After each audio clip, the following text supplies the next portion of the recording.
Iyak ako sa Panginoon that time. Sabi ko, Lord, 18 years na po akong living by faith. Sa totoo lang, napakahirap po maging mahirap. Napakahirap maging single nanay. Ako lang po mag-isa nag-anak buhay. And then, yung aking panganay po ay hiwalay sa asawa na sa akin. Din po may 2 anak. Sobrang hirap, hindi po talaga madali. At umiyak ako sa Panginoon nung pumasok yung 2023. Sabi ko, Lord, bigyan niyo po ako ng break na makaahon naman po kami sa kahirapan. At hiningling ko sa Kanya na sa taong ito, hindi lang po yung relation ko yung mas lalong maging close sa Kanya, kundi hiningi ko talaga sa Kanya na, Lord, ngayong taon na to, makalaya kami sa kahirapan, makalaya din ako sa pagkakautang. At alam niyo po, nung dumating po ang chat ni Abby sa akin, magkasama nga po kami sa dati naming company. At doon sabi niya sa akin, basahin mo na yan, ang bawat minuto dito ay mahalaga. Hindi ko pa yun maintindihan nung una. Pero ngayon nauunawaan ko na kung bakit dito sa Livgod, bawat segundo po talaga ay mahalaga. Kasi ang ino-offer po ni Livgod sa atin is a very life-changing business po. Talagang babaguhin po yung buhay natin. At salamat po sa Panginoon dahil ginamit niya po si Mentor V para po makilala ko si Livgod at dumating po si Livgod sa buhay namin. At ngayon, kung gaano po ako kahirap dati na sabi ko nga, talagang kaliwat kanan yung utang. Tapos alam ko marami po makaka-relate sa akin dito bilang single nanay, hindi po talaga madali. Na pagdating po ng date ng 25, mainit na po yung ulo ko. Nakakawa po yung mga anak ko kasi madalas po talaga hindi na ako makakausap ng matino. Kasi syempre, iniisip ko na, bayarin na naman ang bahay, bayarin ng tubig, kuryente, hindi ko alam saan ako kukuha. So alam niyo po, ganun yung mga problema. Bibili ka ng bigas, kakainin nyo maya-maya. Isipin naman na naman, kailangan makabili ulit para may makain ulit yung pamilya ko. At wala po talaga akong ibang inaasahan, kundi sarili ko lang po at ang Panginoon. Nasa for almost 18 years ng buhay ko, nabuhay po kami dahil lamang po sa biyaya ng Panginoon. At wala naman po akong natandaan na ginutom kami ng Diyos. Yes, hindi madali ang maging single parent. Pero hanggat kasama mo ang Panginoon, nakakaya sa tulong ng Panginoon. At tinugon po ng Lord yung aking prayer.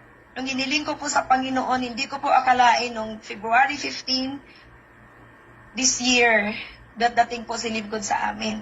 At ngayon po, nung nag-join po ako ng February 15, sobrang gaan po niya kasing i-work out. Sa dami po ng networking company sa napagdaanan ko, dito lang po talaga ako hindi nahirapan. Parang ang dali-dali niyang i-work out.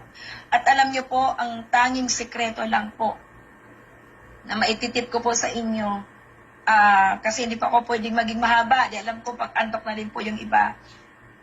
3 bagay lang po ang iwan ko po sa inyo ngayong gabi na naging sandata ko po. Dahil wala naman po talagang sa buhay na to ay walang madali. Kailangan po talaga natin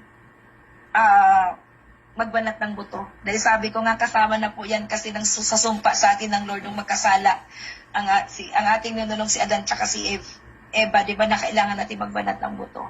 Alam niyo po, ang sekreto ko lang, luhod, prayer, plano, and then execute. Kasi pag nananalangin ka kapatid, at nagpaplano ka, ituturo ng Diyos yung direksyon sa'yo. Kapag nananalangin ka sa Panginoon, Lord, tulungan niyo ako kasi wala akong bagay na kayang gawin kung wala ka. Panginoon, ikaw lamang ang pag-asa ko, ikaw lamang ang sekreto ng tagumpay. Nasa iyo lang, Panginoon, ang tagumpay ko. Lord, ito po yung plano ko, Panginoon. Magpapalipad po ako ng landing page ngayong gabi sa 50 katao, sa 30 katao. Lord, i-guide niyo po ako. Kung sino po sa dami ng friends ko dito sa Facebook, kung sino po sa mga kaibigan ko ang padadalhan ko ngayong gabi. At alam niyo po, dahil nagnanalangin ka, hiningi mo yung tulong ng Panginoon, ituturo ng Lord sa iyo ang direction. Hindi lamang po direction, ibibigay din ng Panginoon sa iyo yung determinasyon mo. Ibibigay din sa Panginoon sa iyo kung paano ka mananatiling maging matyaga, at maging matiisin. Dahil kung hindi, gi-give up ka. Panghihinaan ka ng loob sa mga taong magto-turn down sa'yo. Panghihinaan ka ng loob sa mga taong magsasabi sa'yo na one year lang yan, wala na yung company na yan. Okay? At panghuli po, i-execute mo po kung ano yung pinag-pray mo at yung pinaplano mo. We need action. At natutunan ko sa aking mentor V na lagi niyang sinasabi sa akin dahil ang dami kong excuses noon at binaya ako umarap sa kamera, hindi ko kaya yon. Lagi niyang sinasabi, partner Ching, tuldukan mo na ang kahirapan sa buhay mo. Declare no excuses. Sabi niya, hindi mo minaximize yung time ninyo, which is true. Mentor B, thank you so much kasi tsinagaan niyo po ako. At wala akong natandaan na pinagalitan mo ko. Kahit may mga panahon na medyo hard na yung medyo may diin na yung salita mo, pero hindi ka nagalit sa akin, ngunit sinaga mo ako kahit sa mga panahon na ayoko pang lumabas sa comfort zone ko.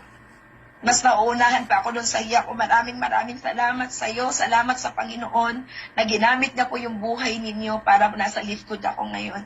At salamat din po sa Panginoon for all those people behind this, well, kala mo naman, diamond na, no?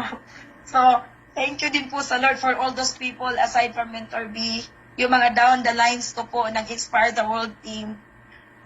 Ang akin pong upline dati sa dati naming company ni Apbi, na i-mention ko po talaga siya dito first time kong i-mention si Jimmy Tagala Jr., na siya po talaga ang nag-decide na sabi niya sa akin, Tita, ako naman ang magpapadown sa iyo ngayon. Gusto ko po kitang tulungan. At ang OFW ko sa kina Ma'am Nancita, ito po kasi yung talagang nag-boom, itong 2 tao lang na to nung umpisa. 2 leg lang po. Katunayan po, ang naging directs ko lang po talaga ay 5. Kasi winorkout ko po yung sa anak ko. 5. At yung 2, nagme-maintain lang. At yung 3 lang po talaga ang working sa akin. At alam niyo po, ang lead code ay regalo ng Panginoon sa amin. Dahil ginamit niya po yung dati kong upline down sa pamilya na sila mismo yung naniniwala po ako na si Lord yung gumawa para sila mapunta, sila mismo mag-decide na magpa-down sa akin. Sila po nagbigay sa akin ng volume po, under po ng mga Tagala family. Salamat po sa inyo. Andin yung OFW ko po, na sinaga ko si Ma'am Nancita, kakachat, niluhod ko sa Panginoon yan, kasi nung una nire-reject niya ako. Sabi niya, okay na ako Ma'am Ching, meron na akong business, ayos na ako dito.